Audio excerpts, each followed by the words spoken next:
반갑습니다. 우리 한 해가 가기 전에 한 해 동안 우리가 따뜻하게 나눴던 인사 한번 해볼까요? 옆에 사람 보면서 하나님은 반드시 당신의 삶을 아름답게 만드십니다. 시작. 자, 뭐 1년이 지나도 호공에 인사하시는 분들이 계시는데요. 인사 엄청 시키죠. 줄여서 하바나 이렇게 하죠. 하나님은 반드시 당신의 삶을 아름답게 만드십니다.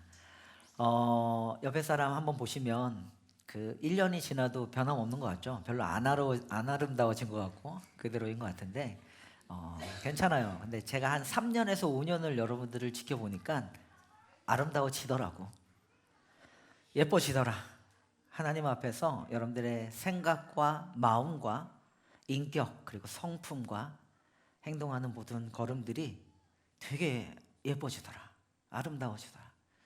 그 전형적인 사례가 엊그저께 있었던 이제 금요일 날 그라운드 몹에서 우리 효태가 막 춤을 추기도 하고요.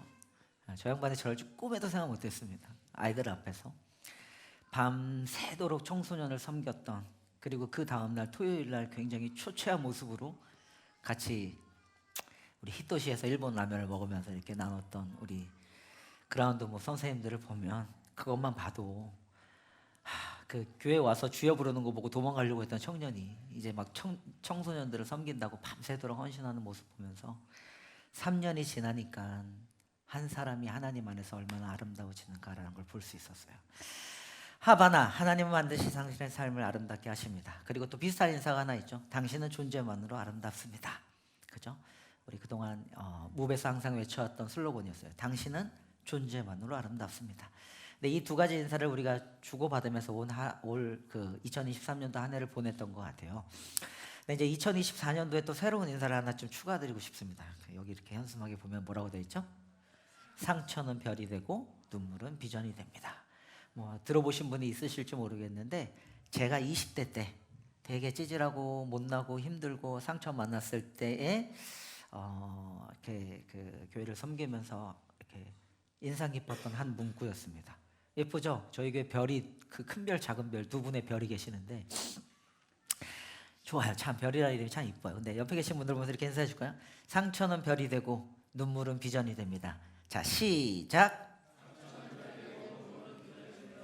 네, 상처는 별이 되고 눈물은 비전이 됩니다. 이거 2024년도에 저희 교회에서 한번 이런 주제로 함께 우리 한번 그 시내가의 신문교회를 이 마음을 품고 한번 달려가 보고자 합니다. 저녁에도 희봉 목사님께서 요 구절과 이 주제로 말씀을 전해 주실 거고요. 저는 오늘 그래서 사무엘상 22장 1, 2절 말씀을 가지고 상처는 별이 되고 눈물은 비전이 됩니다 라는 제목으로 좀 말씀을 나눠보고자 해요.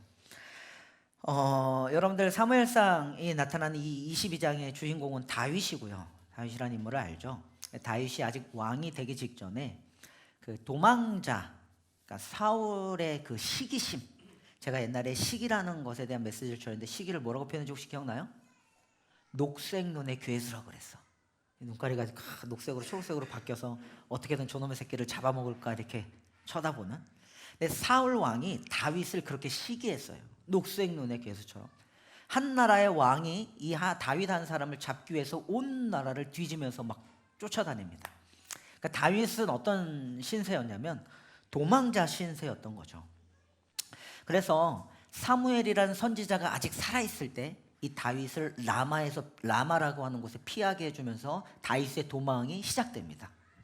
그리고 라마에서 있다가 노비라는 곳으로 도망가서 아히멜렉이라고 하는 제사장에게 나름대로 좀 도움을 받고요. 그리고 또 도망을 가는데 어디로 도망가냐면 이 22장 바로 앞에 있는 사무엘상 21장에 사울 왕을 피해서 이 다윗은 블레셋 족속의 그 가드 지역에 있는 그 아기스라고 하는 왕에게 도망을 갑니다. 그러니까 블레셋 족속의 가드 지역의 아기스라고 하는 왕에게 도망을 가요. 망명을 해요.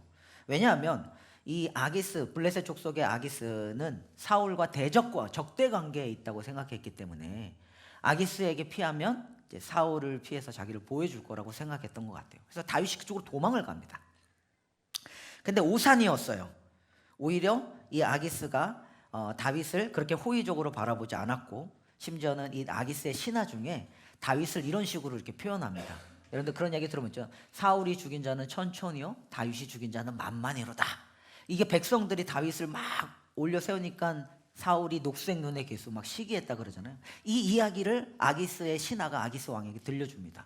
그러니까 이걸 듣자마자 다윗이 자기가 좀 위태로울까 봐 무슨 행동을 취하냐면요, 이 다윗 왕이 침을 질질 흘리면서 미친 행세를 해요. 그러니까 얼마나 처량해. 살기 위해서 목숨을 한편으로는 구걸하는 걸 수도 있어요. 그래서 블레셋 족속의 왕에게. 여러분들 이걸 생각해 보세요. 불과 얼마 전까지도 다윗은 뭐 했어요? 골리앗이라고 하는 블레셋 족속의 그 왕을, 장군을 자기보다 이렇게 거의 제 어릴 때 장주택 전사님이 뭐라고 표현한 줄 알아요? 골리앗의 머리통에 이 스피커 하나만 하지 않겠냐 이러면서 물맷돌로 던졌을 때 면적이 넓으니까 맞추기 좋겠다 뭐 이런 얘기를 한 적이 있어요. 대학교 때. 나중에 한번 물어봐요. 근데 이 거대한 골리앗을 물리쳤던 용맹했던 다윗이 생각해 보세요, 여러분들. 침을 질질 흘리면서 이 블레셋 왕 앞에서 미친 척 행세를 해야 됐다고요. 그런 연기까지 해가면서 겨우 죽음을 면한 이 다윗이 재빨리 몸을 피한 곳이 어디냐면 바로 오늘 22장 1절에 나왔던 아둘람 굴이라고 하는 곳입니다. 그런데 재미있는 거는 다윗이 이 아둘람 굴로 이렇게 피신을 했잖아요. 도망을 갔는데 오래지 않아서 약 한 400여 명 정도 되는 사람들이 이 다윗 주위로 몰려들었습니다. 그게 오늘 우리가 읽었던 1, 2절 말씀이에요. 한번 읽어볼까요? 다시 한 번 더. 본문을 여러분들 아까 봉독할 때 대충 읽었을 것 같아서 다시 한번 읽어드릴게요. 성경 본문을 잘 보세요. 사무엘상 22장 1, 2절입니다. 함께 읽습니다. 시작.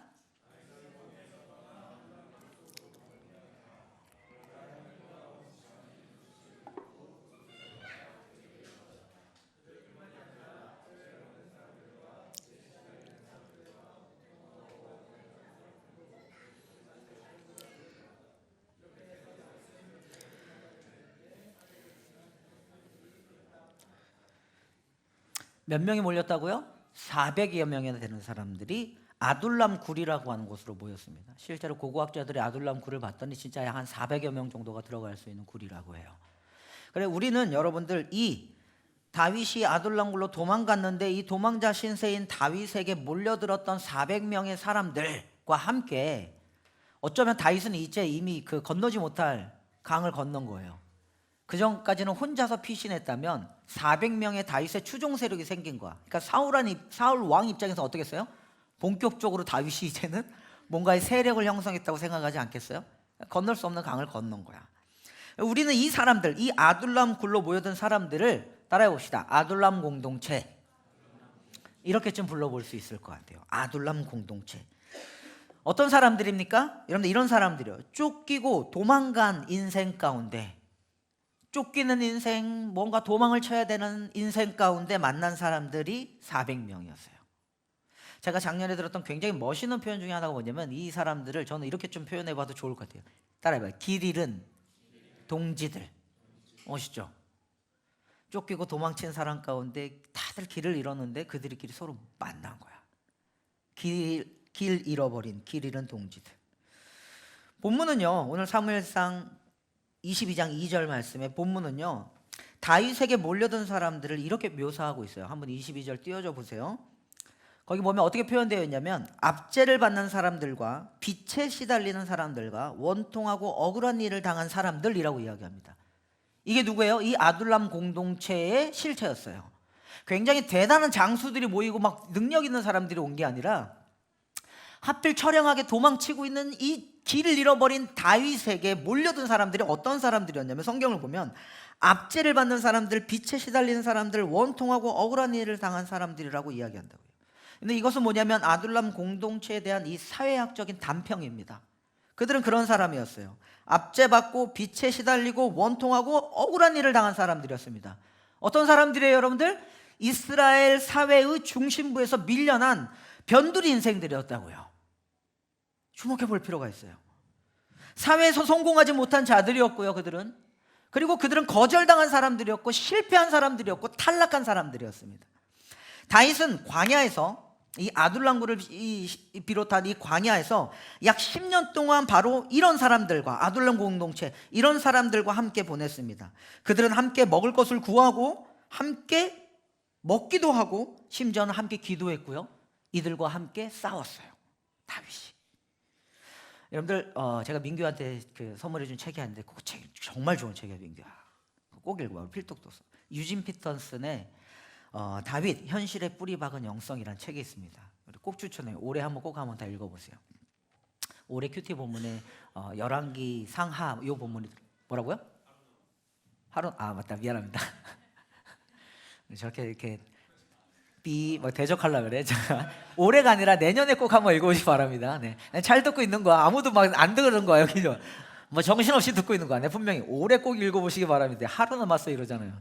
설교를 아주 잘 듣고 있어. 고마워요. 자, 다윗 현실의 뿌리 박은 영성에서 유진 피터슨은요, 아둘람 공동체를 이렇게 묘사하고 있어요. 여러분들 잘 들어보세요. 이 아둘람 공동체, 이것이 다윗이 광야에서 하나님의 백성을 그러니까 다시, 이것이 다윗이 미안해, 발음이 안 돼.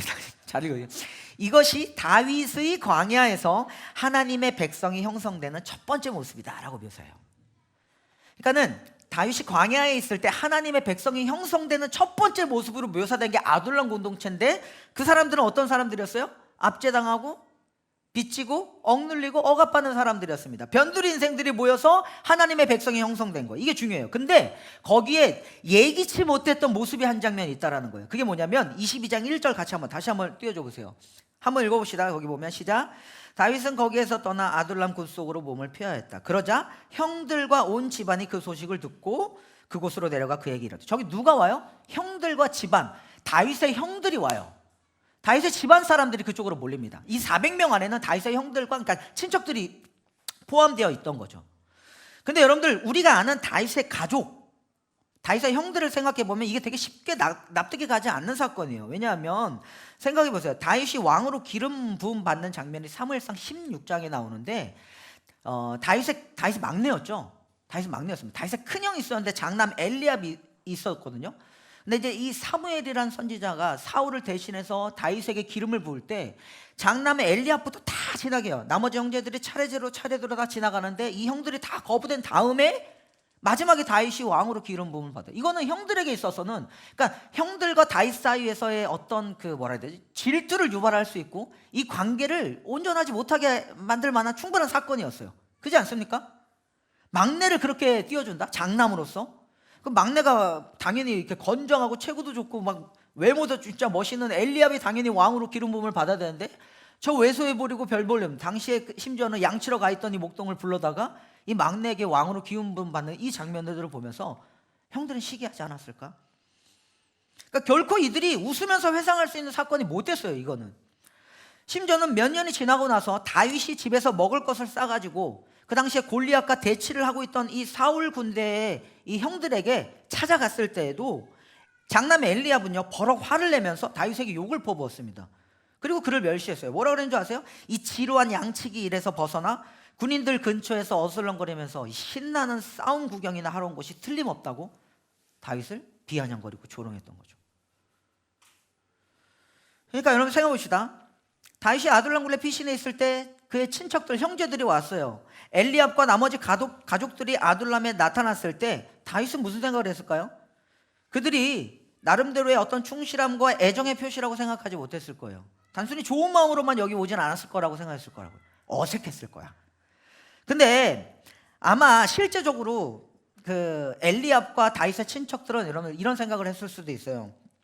사울의 적대감이 다윗에게만 있던 게 아니라, 사울 왕의 시기가 다윗에게만 있던 게 아니라 그 친척들에게도 분명히 있을 테니까 아마 이들은 효과적으로 생각했던 게 다윗 집안 전체까지 이 재앙이 미칠까봐 오히려 사울 왕 근처에 따로 피해 다니는 것보다 다윗과 함께 있는 게 안전할 수도 있겠다, 뭐 이런 생각이 올 수도 있어요. 자, 근데 생각해, 중요한 건 뭐냐면은 그렇게 해서 피난 왔다 치더라도 아둘람 굴에서 만난 이 다윗의 형제들과 다윗의 관계가 되게 화목했을까? 처음부터? 나는 되게 어색했을 것 같아. 그렇지 않아요? 그런 상황에서 길 잃은 동지들이 됐다고요. 그런 상황에서 똑같은 도망자 신세로 이 가족들이 만나가지고서는 아둘람 공동체라는 삶을 살았다고요. 목숨이 위험하다고 생각한 그들, 비록 다윗이 여전히 못마땅하긴 했지만 아마 다윗과 함께 사는 것이 가장 안전할 거라고 생각했을지 모르겠어요. 자, 그런데 보세요, 여러분들. 아마도 이렇게 함께 당하는 고통이잖아요. 이 가족들이, 형제들이 사울이라고 하는 적대자 앞에서 함께 당하는 고통을 통해서 아마도 그들 사이에는 전에 없던 형제애가 생겨났을 것입니다. 그렇지 않을까요? 전에는 서로 맞지 않는 형제들이었을지 모르겠지만 지금 뭐예요? 그들은 고통을 통해서 그들이 하나로 이렇게 묶여지고 있는 거예요. 그래서 실제로 이 다음 구절을 보면요, 이 형제들이 오자 다윗은요 그 부모님들을 모압이라는 땅으로 보냅니다. 모압이 어디냐면 다윗의 외할머니가 누구냐면 여러분들 룻기서 알죠? 룻이에요. 룻의 고향이 모압이었어. 그래서 모압으로 다윗의 부모님들을 이렇게 피신시킵니다. 부모님을 안전하게 모시고 광야 시절 내에 그분들을 좀 이렇게 모셔드리기도 했죠. 근데 그러면서 이 형제들이 함께 모여 살았습니다. 근데 오늘 본문에 사무엘상 22장 이 본문에는 분명하게 나타나진 않지만 다윗의 형들도 분명 계속 다윗과 함께 이 공동체, 아둘람 공동체 생활을 했을 거예요. 이걸 잘 표현해주는 시편 구절이 뭐냐면 133편이에요. 아마 학자들이 추측하기를 이 시편 133편을 이 시기에 아둘람굴에서 다윗이 형제들을 만나면서 썼던 시일 것이다라고 추측합니다. 어떻게 썼는지 아세요? 한번 읽어볼까요? 여러분들 잘 아는 시편이에요. 시편 133편 한번 읽어봅시다. 시작. 그 얼마나 아름답고 즐거운가. 형제 자매가 어울려서 함께 사는 모습. 머리 위에 부은 보배로운 기름이 수염 곧 아론의 수염을 타고 흘러서 그 옷깃까지 흘러내림 같고. 왜 나만 읽니? 다 같이 한번 읽어봅시다. 3절 시작. 헤르몬의 이슬이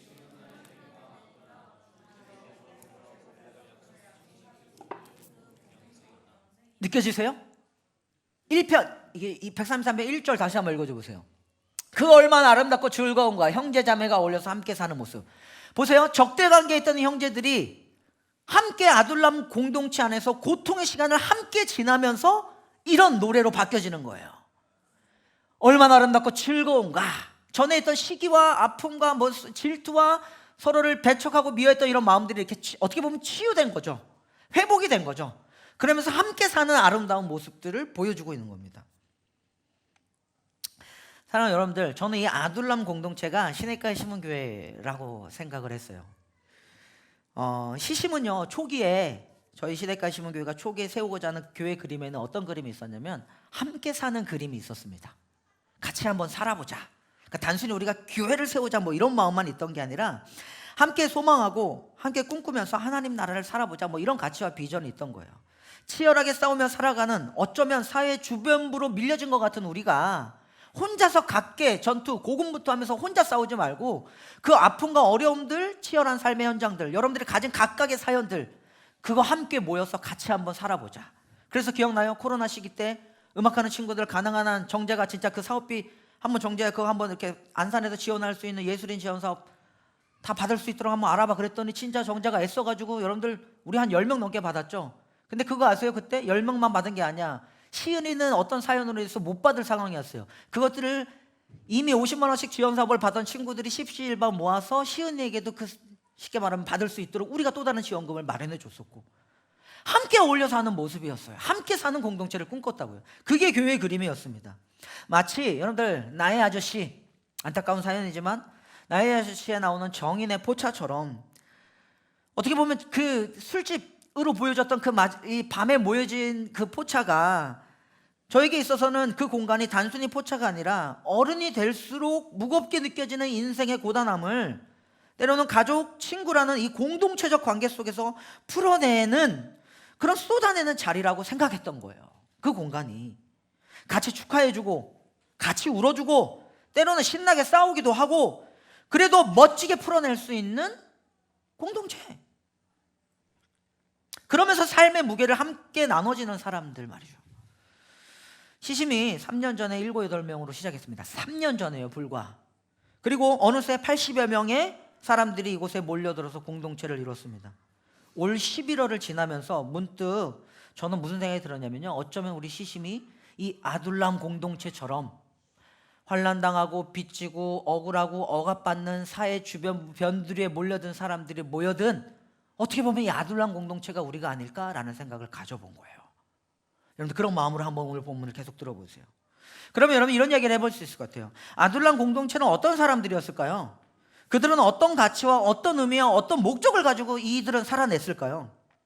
오늘 본문은 다윗과 함께했던 이 무리의 아둘람 공동체의 영성에 대해서는 명확하게 말하고 있지 않습니다. 자세하게 설명하고 있지 않아요. 즉 그들이 어떤 신앙 공동체를 형성했다든지 하나님이 그들의 삶 가운데서 구원을 이루어가시는 길을 그들이 뭐 함께 찾았다든지 이런 말이 나와 있지 않아요. 그러나 사무엘상의 앞뒤 본문을 살펴보고 또 전체적인 맥락을 살펴보면 우리는 이 아둘람 공동체, 아둘람으로 모여든 다윗과 함께 모여든 이 환난당하고 억압받고 빚지고 원통한 사람들이 충분히 이 하나님을 의지하고 신뢰하면서 신앙 공동체로 자랐을 것이라는 것을 추측해 볼 수 있습니다. 그들은 분명히 신앙 공동체였어요. 무엇보다 이 공동체의 리더였던 다윗은 어떤 사람이었냐면 다윗이 도망자 신세일 때 광야를 전진하면서 광야를 막 돌아다니면서 다윗이 배웠던 건 뭔지 아세요? 그는 하나님을 배웠습니다. 하나님께 기도하는 방법을 배웠고 도망자 신세, 길 잃은 자신의 삶에서 하나님을 신뢰하고 의지하는 법을 배웠고 자신의 삶 가운데 하나님의 뜻을 배웠고 하나님의 섭리를 발견하는 훈련을 했어요. 이게 다윗의 특별한 광야였습니다. 나중에 제가 광야를 한번 설교할 때 이 부분들을 좀 자세하게 안내해드리고 싶어요. 그런 다윗이, 생각해보세요 여러분들, 그런 다윗이 아둘람 공동체의 리더로서 그가 동료들에게 기도를 가르치지 않았을까요? 이 적대적인 환경을 기도로서 이겨낼 수 있도록 하나님 안에서 어떤 삶의 의미를 발견할 수 있도록 이 깨어진 세상의 아둘람으로 모여든 우리 시내가 시문교의 귀한 젊은 여러분들의 삶 안에 이 리더들이, 이 하나님의 사람들이, 자신의 광야를 지나왔던 이 사람들이 기도를 가르치고 하나님을 의지하는 방법을 가르치고 하나님의 뜻 안에서 우리의 인생을 해석하는 방법을 가르쳐주지 않았겠느냐라는 거예요. 그런 의미에서 분명히 아둘람 공동체는 신앙 공동체였을 거예요. 그들은 하나님이 그들과 함께 계시다는 것과 그분이 그들을 통해 자신의 하나님의 주권적인 뜻을 이루어가고 계신다는 것을 깨닫게 인도했을 것이라고 가정해도 절대 무리가 없을 거라고요. 특히 여러분들 저 보세요. 시편 57편, 아까 133편도 이 아둘람을 배경으로 쓰여진 시라면 시편 57편도 이 다윗이 아둘람, 시글락과 함께 이 아둘람에 있을 때에 지은 것으로 추정되는 시예요. 시편 57편을 같이 읽어보면 그때 다윗의 마음이 이랬겠구나라는 것을 추론해 볼 수 있거든요. 거기에서 우리는 다윗의 마음과 영성을 살펴볼 수 있어요. 한번 읽어봅시다. 시편 57편 1절부터 11절까지 되어 있는 구절인데 그 중에서 저희가 1, 2, 3절과 7절만 읽어볼 거예요. 먼저 상상해보세요 여러분들. 다윗이 도망자 신세로 아둘람굴에서 쫓겨다니고 있을 때 그 공동체와 함께 이런 기도를 드렸다고요. 함께 읽습니다. 1절 시작.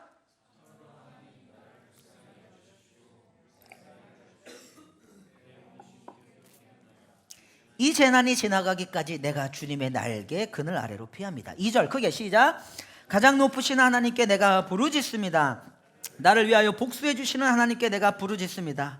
하늘에서 주님의 사랑과 진실을 보내시어 나를 구원하여 주십시오. 여기 봐요. 두 가지 중요한 표현. 부르짖습니다. 그리고 뭐예요? 주께 피합니다. 1절에 보면 주께 피합니다. 그리고 2절에 보면 내가 주님께 부르짖습니다. 이 광야에서 다윗은 하나님께 부르짖고 기도했어요. 그리고 다윗 혼자 그랬을까? 7절 봅시다. 7절 읽어볼까요? 이때 쓰였던 시인데 이런 구절이 나와요. 7절 같이 한번 읽습니다. 시작. 하나님 나는 내 마음을 정했습니다. 나는 내 마음을 확실히 정했습니다. 하나님께. 여기 보면요 여러분들 이 시편 57편에 두 가지 동사가 우리 마음을 움직여요. 첫 번째는 아까 1절에 나타났던 나를 불쌍히 여겨주십시오 주님. 내 영혼이 주님께 뭐합니다? 피합니다. 다윗은 이 아둘람 공동체 아둘람 굴에 있을 때 주님께 피하는 법을 배웠어요. 그리고 또 어떤 동사예요? 부르짖습니다라고 하는 하나님께 부르짖는 방법을 배운 거예요. 생각해보세요 여러분들. 다윗은 아기스에서 미친 척까지 침 흘리면서 미친 척까지 해가면서 사울로부터 도망가야 했던 자신의 처절한 처지를 가지고 뭐 한 거예요? 하나님께 피한 거예요. 말 그대로 밑바닥 인생을 가지고 하나님께 나아갔다고요. 그리고 하나님께 자신을 구원해 주시기를 뭐 했어요? 부르짖었다고요.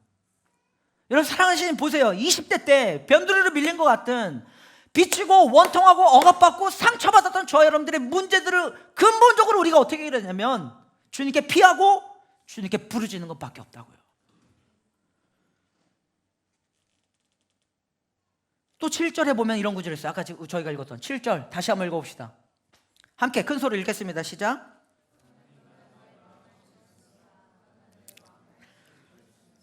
7절에 보면요, 그러한 과정 속에서 주님께 피하고 주님께 부르짖는 과정, 이 기도의 시간들을 가지는 과정 속에서 다윗은 뭐라고 표현하냐면요, 하나님께 자신의 마음을 정했다고 이야기해요. 확정했다라는 거예요. 여러분들 개역개정으로는, 여러분들 잘 아는 가사야. 개역개정으로는 이게 뭐라고 되냐면, 하나님이여 내 마음이 확정되었고 내 마음이 확정되었사오니 내가 노래하고 내가 찬송하리로다, 이 가사예요. 여러분 아는 찬양입니다. 뭐예요? 우리가 잘 아는 모든 상황 속에서 내 영혼이 확정되고 확정되었사오니, 이거 알죠? 여러분들 여기 확정되었다는 이 표현이 뭘까요? 뭐가 확정됐다는 거야? 이건 뭐냐면은 두려움이 사라졌다는 말이에요. 쫓기고 쫓기며 비교당하고 비교하면서 도망치며 살던 이 다윗의 두려운 마음에, 그 두려운 마음을 다윗이 하나님께 두고 나니, 주님께 피하고 나니, 주님께 부르짖고 나니 그 마음이, 두려움이 사라졌다는 거, 확정됐다는 말은 그 표현이에요.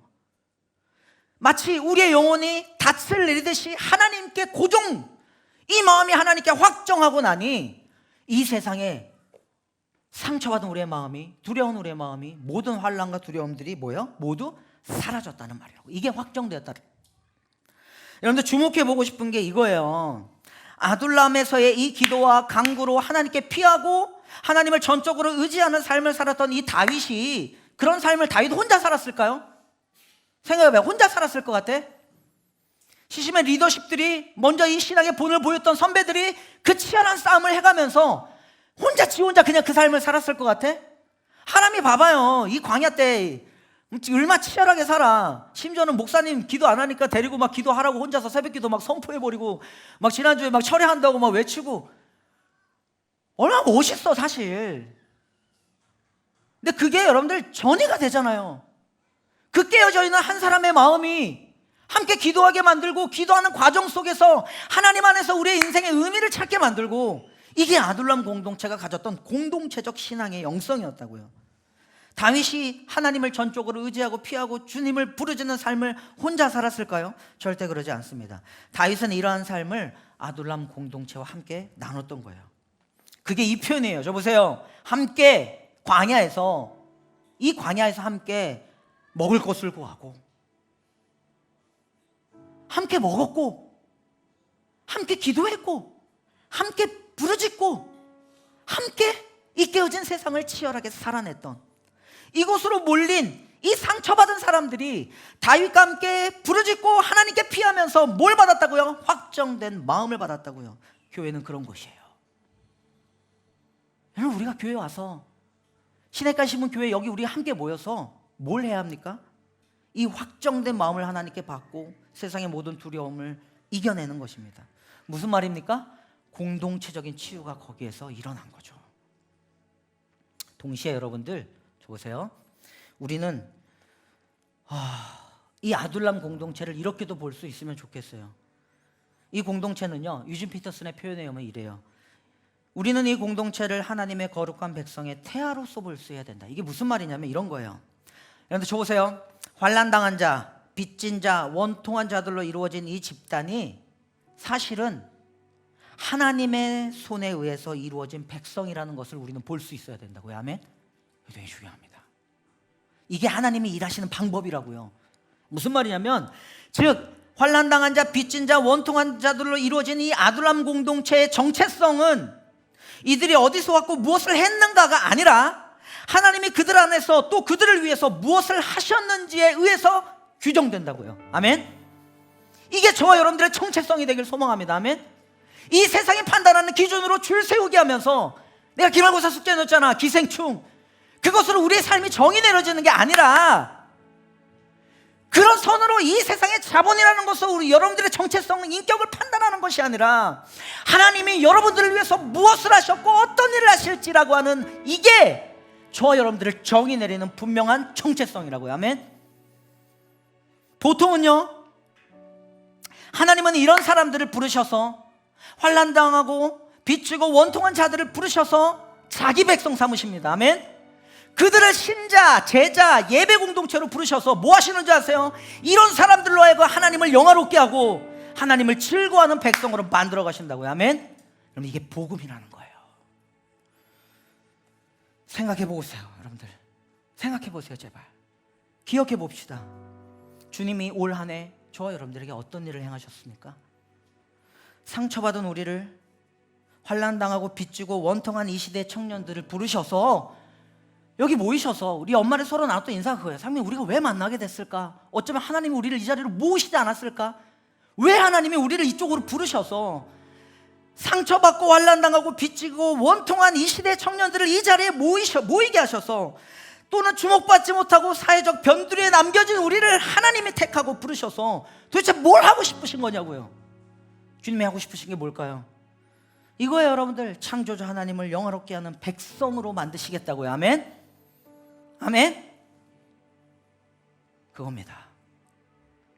여러분들, 히브리 민족이라는 말 아세요? 들어본 적 있어요? 히브리. 이게 다 모르는 것처럼 그래. 아브라함과 이스라엘 사람들을 히브리 민족이라고 하죠. 근데 여러분들, 모든 언어학자들이 동의하는 건 아니지만 이 히브리라고 하는 단어, 히브리 민족이라고 그랬을 때 히브리라는 단어가 원래는 어떤 한 인종을 지칭하는 인종학적인 명칭이 아니라 실제로 그 중동 문화권에서는요, 이 히브리라는 단어가 어떤 표현이냐면 그 사회의 주변 계층, 즉 비천한 또돌이와 추방당한 자들을 가리키는 말이라고 해요. 히브리라는 단어 자체가. 그러니까 무슨 말이냐면요, 하나님은 이집트와 아시리아의 문화적, 정치적 엘리트들이 아니라 바로 노예였던 비천한 사람들을 택하셔서 하나님의 백성을 이루시며 그들을 통해 자신의 구원 사역을 펼쳐가셨다고요. 아멘? 아멘?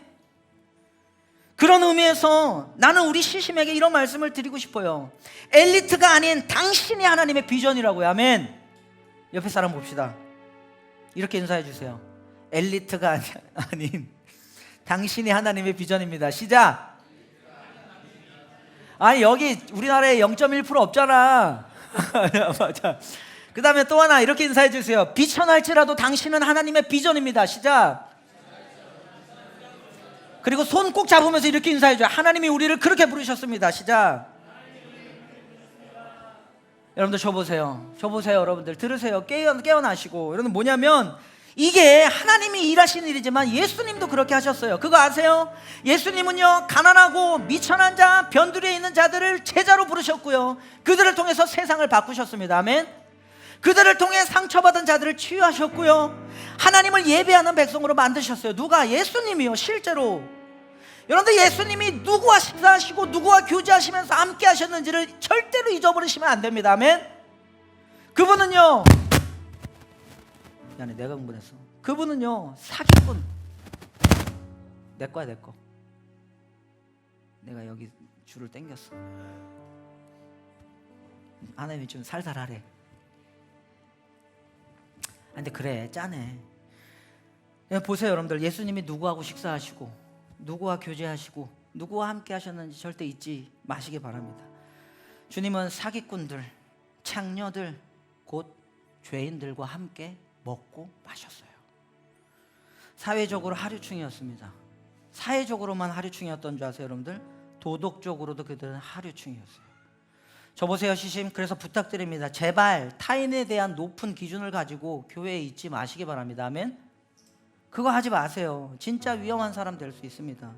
교회 공동체에서 연약한 서로를 날카로운 시선으로 비판하면서 바라보지 말라고요. 나중에 한번 이야기하겠지만 기독교의 정의는요, 따라해 봅시다. 회복적 정의. 단순히 정죄해서 그 사람을 죽이기 위함이 아니라 그를 회복하기 위한 정의입니다. 단순히 정죄함만 있는 게 아니라 그를 존귀하게 세우는 정의라고요. 물론 여러분들, 이 말이 도덕적 윤리적 삶을 살지 말라는 게 아닙니다. 엘리트가 되지 말라는 게 아니에요. 성경에는 자녀된 우리가 세상의 사람들보다 더 높은 기준과 의를 살아내야 된다고 분명히 말하고 있습니다. 게으름을 합리화하지 마십시오. 그건 맞아요. 그러나 자기 자신에 대해서 날카로운 칼을 들이댈 수 있을지 모르겠어요. 타인에 대해서 그러지 마세요. 연약하고 병들고 소외되고 사회적으로도 심지어는 특히 우리 교회 안에서 도덕적으로도 부족하고 못난 사람들을 들어서 하나님은 쓰신다고요. 아멘? 그게 복음입니다. 그렇기 때문에 여러분들, 1차적으로 우리가 잊으면 안 되는 분명한 지점이 있어요. 뭔지 아세요? 그것에 대해서 바울이 이렇게 이야기했어요. 잘 들으세요. 바울이 소개한 건데 이것이 바로 저와 여러분들의 존재를 드러내는 되게 본질적인 설명입니다. 한번 읽어볼까요? 고린도전서 1장 26절부터 31절. 잘 보세요. 우리를 이렇게 소개합니다. 큰 소리를 읽어주세요. 시작. 형제 자매 여러분, 여러분이 부르심을 받을 때에 그 처지가 어떠하였는지 생각하여 보십시오. 육신의 기준으로 보아서 지혜 있는 사람이 많지 않고 권력 있는 사람이 많지 않고 가문이 훌륭한 사람이 많지 않았습니다. 그런데 하나님께서는 지혜 있는 자들을 부끄럽게 하시려고 세상의 어리석은 것들을 택하셨으며 강한 것들을 부끄럽게 하시려고 세상의 약한 것들을 택하셨습니다.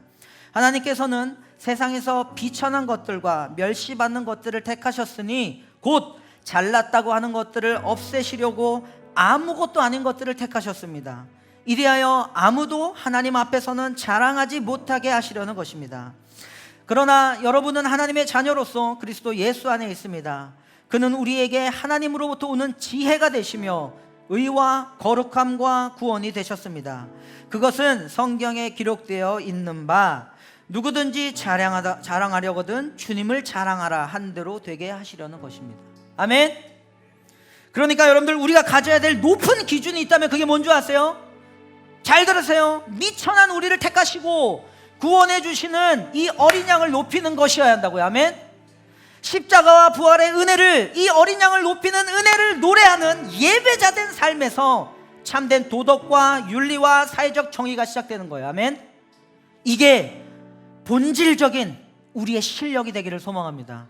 그리고 나서 치열하게 노력하고 실력을 키워나가고 싸워갔으면 좋겠다고요. 안 그러면 그게 여러분들의 자랑이 되고 이 환난당하고 억압하고 억눌린 사람들을 무시하는 복음과 정반대의 삶을 살게 될지도 모르겠습니다.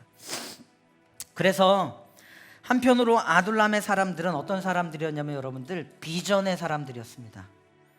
다윗에게 주신 하나님의 약속, 다윗 왕국을 통해 이 하나님의 나라를 이루시겠다는 하나님의 뜻이 이 아둘람 공동체에도 함께했어요. 사랑하시면 저 보세요. 오늘날 교회를 아둘람 공동체, 우리 시심을 아둘람 공동체라 그랬잖아요. 오늘날 한국 교회에도 하나님의 뜻이 있습니다. 뭘까요?